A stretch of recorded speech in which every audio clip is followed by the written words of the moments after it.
Hi everyone, my name's Matt, and a few months ago I gave myself a challenge. Build a custom gaming PC entirely from TEMU. Not just any PC though, one that's actually a good value per dollar. Now, if you've ever used TEMU, you know how chaotic it is, the selection is weird, the prices are all over the place, and half the listings look like a scam. For example, if you search for motherboards, the best price one right now is this Gigabyte B550 board for $115.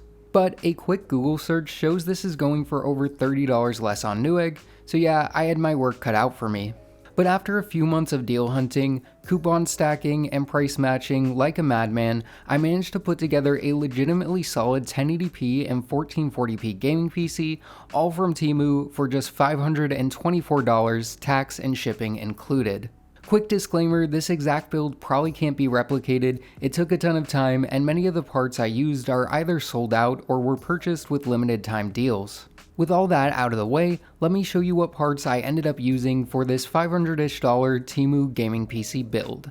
So the first thing I went and looked for was a CPU. Now there were some Intel and AMD offerings, but after a week or so of looking, I found a decently priced AMD Ryzen 5 5500 that after discounts and coupons, I was able to get for right around $72, including tax and shipping. Now compared to the recent Prime Day sale on this chip, this isn't a great deal, but compared to what it normally goes for new, this was a solid price to get it at, especially at the time. The Ryzen 5 5500 is just about as cheap as you should go for a new gaming PC. With that being said, it's still very solid for budget PC builds. It's rocking 6 cores, 12 threads, and turbo speeds above 4 GHz.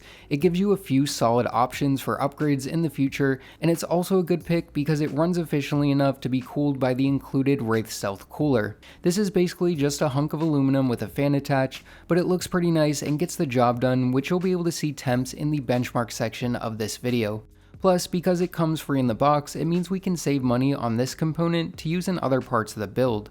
Next, let's look at the motherboard. This is the part that probably took the most looking for, as for some reason motherboards were particularly overpriced and hard to find on TEMU when I was looking. After I did a fair bit of searching, I ended up pulling the trigger on this MSI B550-A Pro.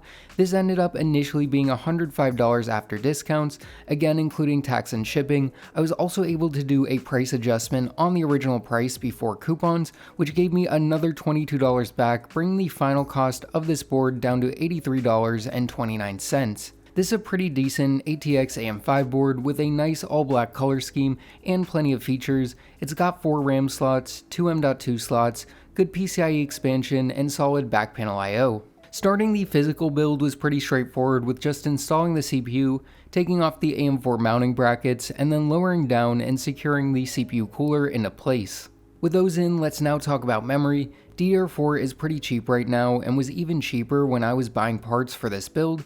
TEMU doesn't have a huge selection of memory and none of it is name brand. After looking at all the options and trying to optimize my coupons, I ended up getting a 32GB kit of what I think is pronounced Gmog DDR4 at 3600 MHz CL18 for right around $26, which was a very solid deal. Now, once I got this memory in, I realized it wasn't a paired kit and was just 2 separate 16GB sticks, which isn't ideal and you'll see why in a little bit.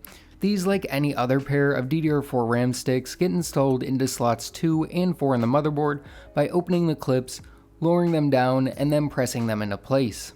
32GB is more than enough for budget gaming and is even kind of becoming the standard for everything other than the cheapest budget builds. For the SSD, TEMU does have a number of options, but like with the RAM, none are really name brand, at least not name brand in the US. After looking at all the options, I was able to grab this what I think is pronounced FICWAT Jupiter drive that's a 1TB PCIe 4x4 NVMe SSD for just over $30. Getting a 1TB Gen 4 drive at this price is definitely a steal, as long as it's anything other than the completely bottom of the barrel. 1TB is starting to become the minimum in my opinion for budget builds. Even with the 8 to 10 games I usually test on these clean Windows installs, it ends up taking up most of that 1TB. Don't get me wrong, 500GB is still definitely usable for a lot of people, but unless you're on a super tight budget, I think 1 or 2 TB is the way to go. This again is a pretty standard install. I just removed the M.2 heatsink and the thermal pad plastic, then inserted and screwed down the M.2 drive and just reattached the heatsink. And even though I will be installing the GPU later, let's talk about it now, as I know many of you are probably waiting to hear about this part in particular. There were a surprising number of GPU options available. With that being said, a lot were overpriced. After weighing a few options, I ended up grabbing an NVIDIA RTX 3070 for initially about $228, then was able to get another $12 off in a price adjustment. This from a brand called Paladin, which I hadn't heard of, and not gonna lie, I was a little worried about this one, as buying a card that came out this long ago, new, seemed a little fishy, and when I first looked at the box, I didn't see a model number, it just said gaming graphics card on it, but luckily there was a sticker on the side stating it was an RTX 3070. Opening it up, I found a pretty generic looking dual fan GPU with dual 8-pin power inputs, a plastic backplate, and all the expected video outports. This combined with the seemingly good quality heatsink being used did ease some of my worries, but until it's plugged in and powered on, there's no way to know if it works or if it's even a 3070. With that being said, if it is a 3070, then for around $220 new, this is a very solid value. Sure, it did release initially a while ago and only has 8GB of video memory, but it performs a fair bit better than cards like the 4060 and 5060 and can game at not only 1080p, but even 1440p, which you'll be able to see in the benchmarks. So now let's talk about the case. There are a number of options on TEMU, but the best deal I could find was for this Mustex Y6 that I ended up getting for around $45 after tax and shipping. This is a fish tank style case with 3 included fans, an all black design, and no RGB. These side panels are toolless, and it even has nice features like front panel USB-C and big magnetic dust filters. The first thing I did after taking the panels off was to install the I/O shield, meaning I could then lower down and screw in the motherboard with a bunch of screws. Then I could flip it over and get out my power supply. The power supply was another area that was a little difficult, as most of the power supplies on TEMU are either overpriced or a major fire hazard. After looking, I was able to get this Silverstone ET550-B for right around $50. This is a 550 watt, 80 plus bronze rated unit that is non-modular but has all black sleeve cables. 550 watts is more than enough power for this build, and while this power supply is definitely far from top of the line, it's fine for this build and comes from a reputable manufacturer. This unit installs in the back chamber of the case, and once in, I could route and plug in most of the cables. The final part to install was the GPU, which installs like any other graphics card and went in with no problems. And once that was in and some very basic cable management was done, I threw the panels back on and was ready to try and boot the system for the first time. Pressing the power button for the first time, I was happy to see the fan spin up, and after a nerve-wracking amount of time, I did get a display out. Then I installed Windows and drivers, but ran into a problem with the memory. Neither of the XMP profiles worked, which was unfortunate. I probably could have manually tuned the speeds and timings myself, but that's not something I'm used to doing, so I just decided to unfortunately test the system with the RAM at the default 2400 MHz, which sucks but isn't the end of the world. And with that, I was ready to start testing some games. I tried to test a good variety of games and also test everything at 1440p to see what kind of experience this system could give and if the 8GB of video memory would be a big problem. Starting things off light, I went with Rainbow Six Siege at 1440p high settings using the built-in benchmark.